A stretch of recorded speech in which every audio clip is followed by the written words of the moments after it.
Therapy dudes, take away your stress, put you in a good mood. If you had them over, they would eat up all your food. It's time for therapy dudes.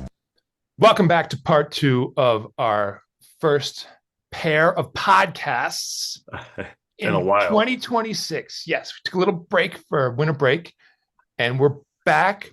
I was very excited to start this round of Therapy Dudes podcasts with Andre.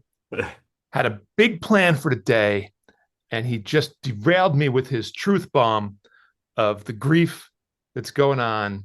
We'll just have to do it next week. We'll just have to do it next week. And actually, I appreciate that you brought this to the table because I think it opened up a rich conversation and it got me really thinking. And I told you at the end of the last podcast I have a couple questions. Oh, yeah. One is about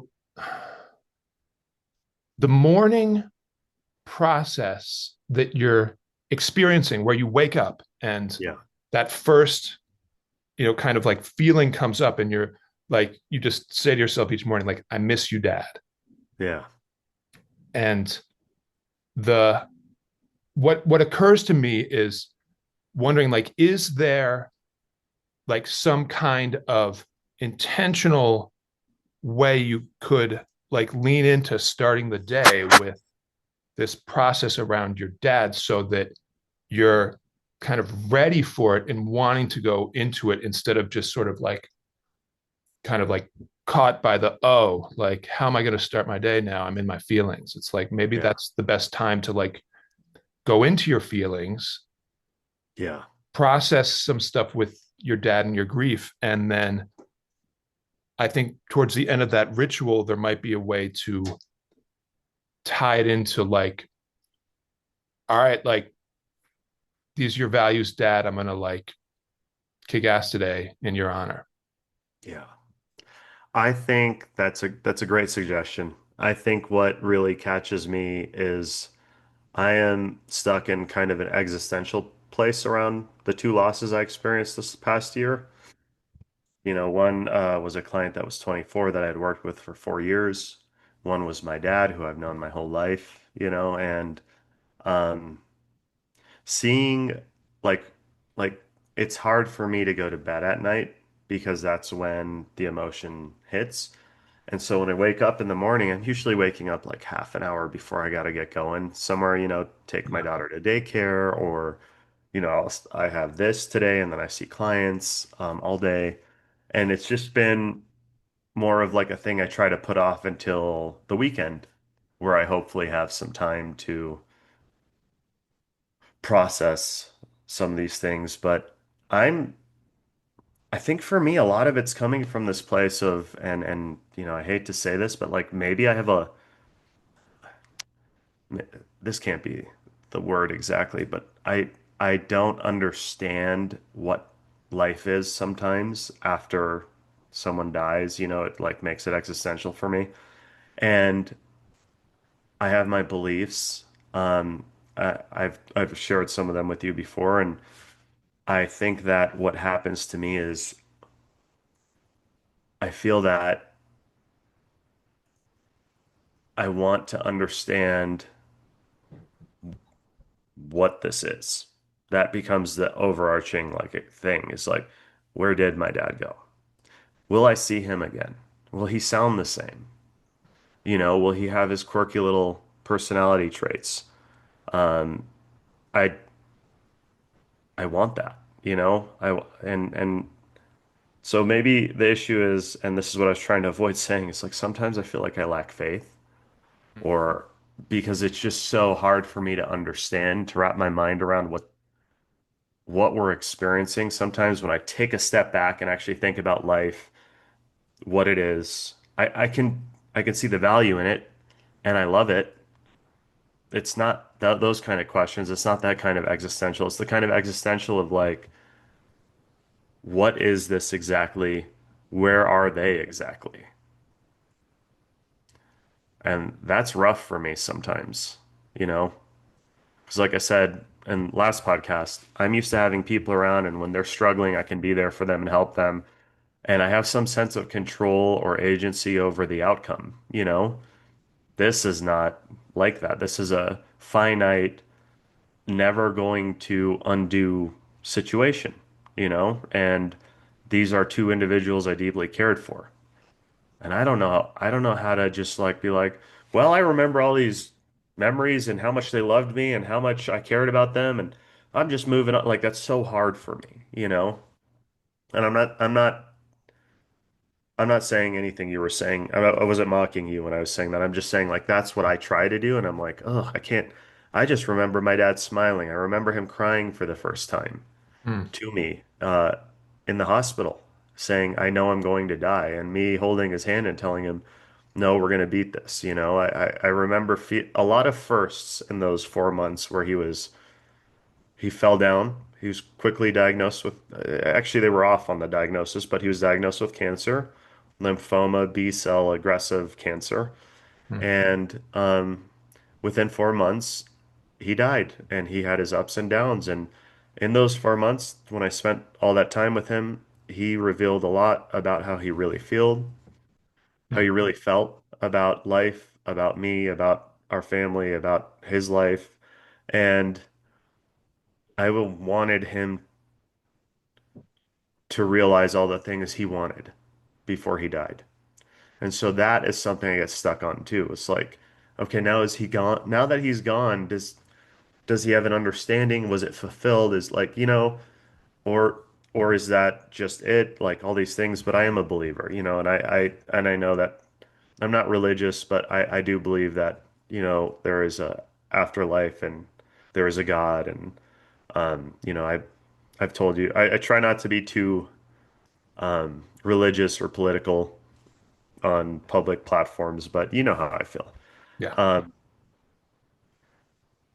so that's the hard part. How do I find time to explore that and what does that look like?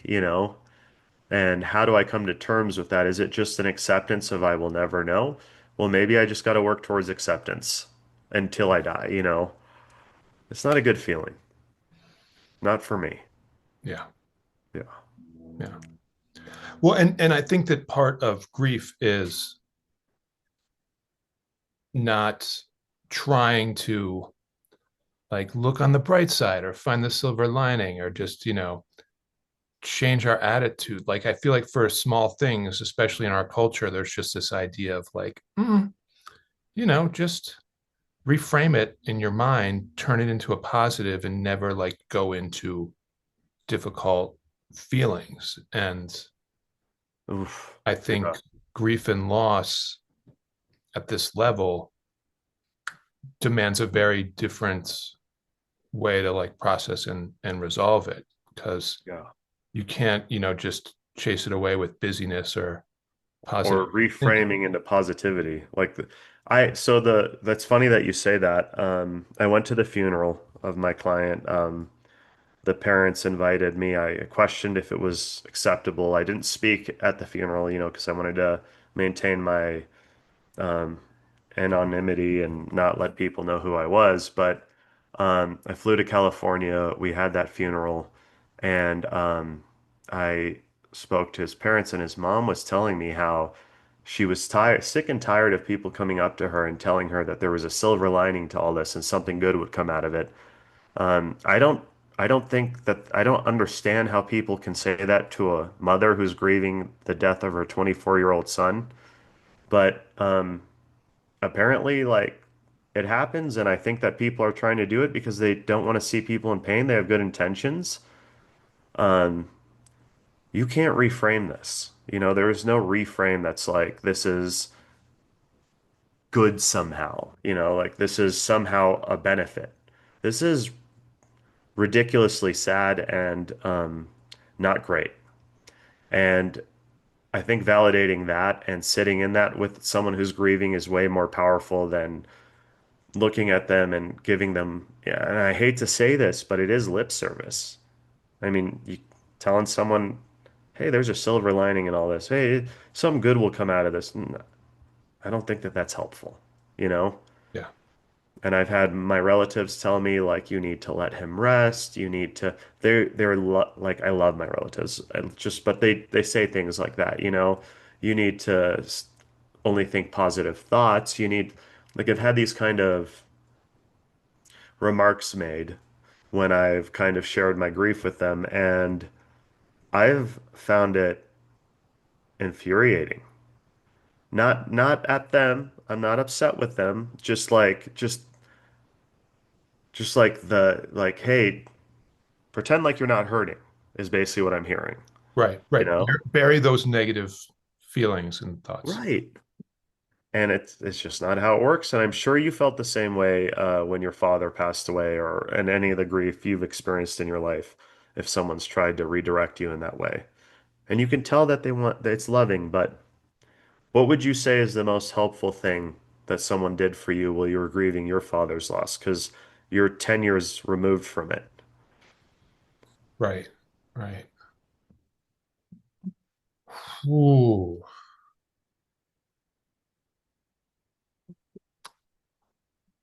Um, what strikes me as being the most helpful, and they weren't even trying to particularly be helpful, but Hmm. um,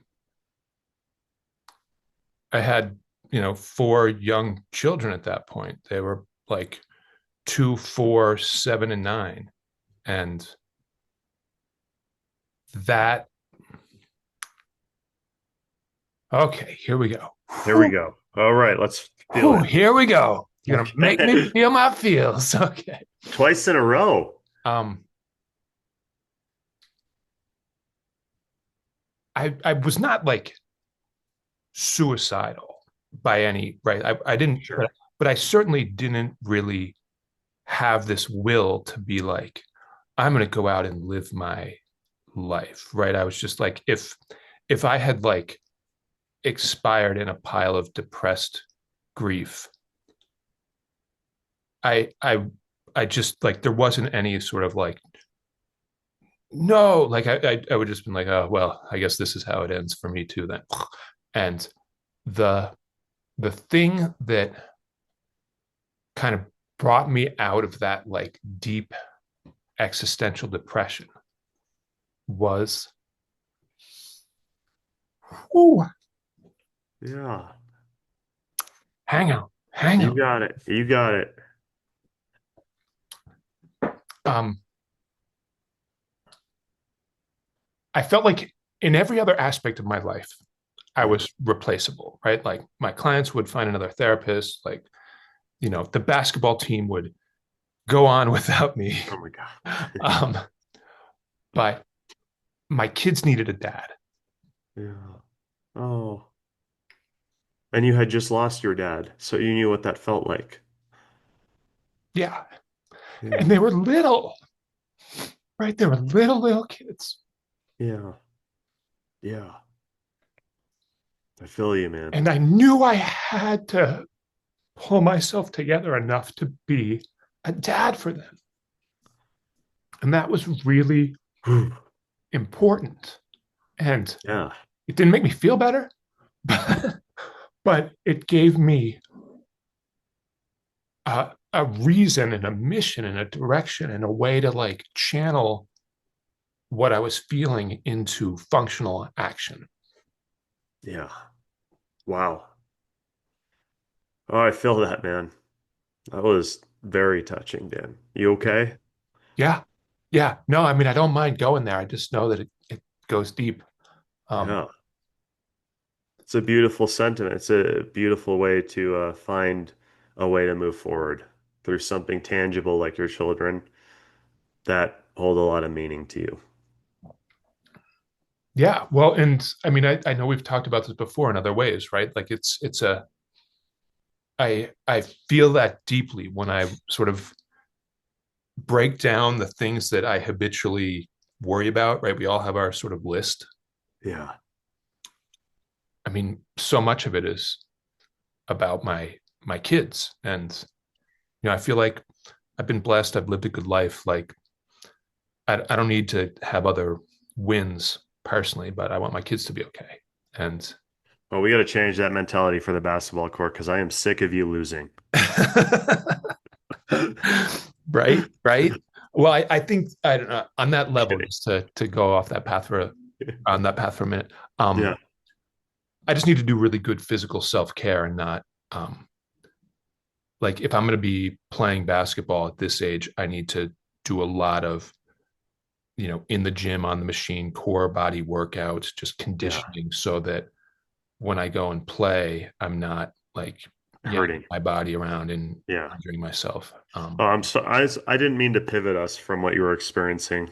No, you're good. It's Um, I think a part of me wanted you to feel better because I see the pain. I see the pain. What a mm, great sentiment, though, you just shared.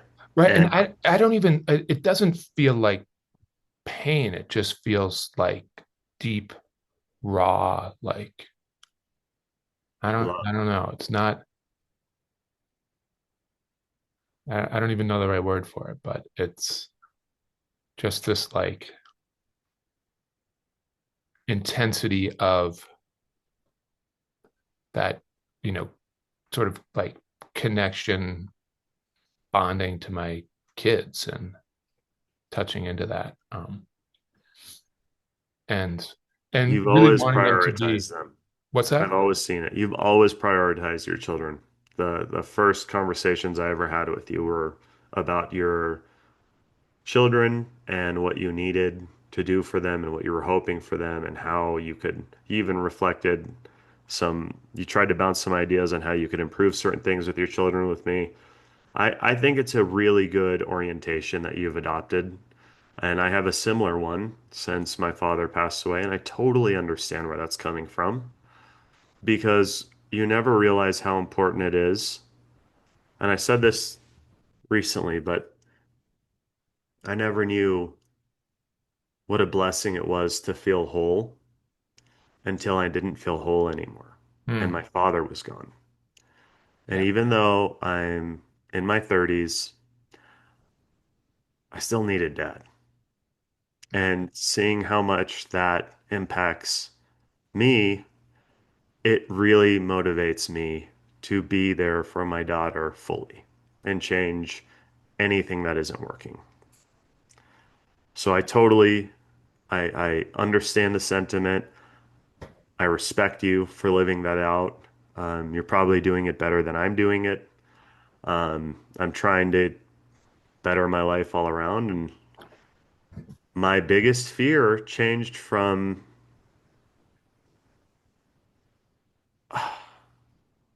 when my dad passed away, my biggest fear became that my daughter would lose me.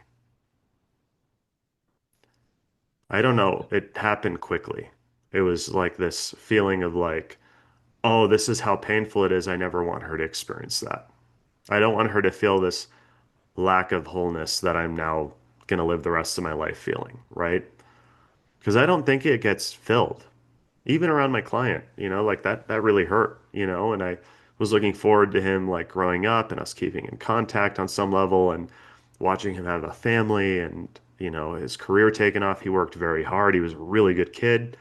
Like it's just there, it's just a hole. It's a hole there that can't be filled. And when it's your father, it's very noticeable.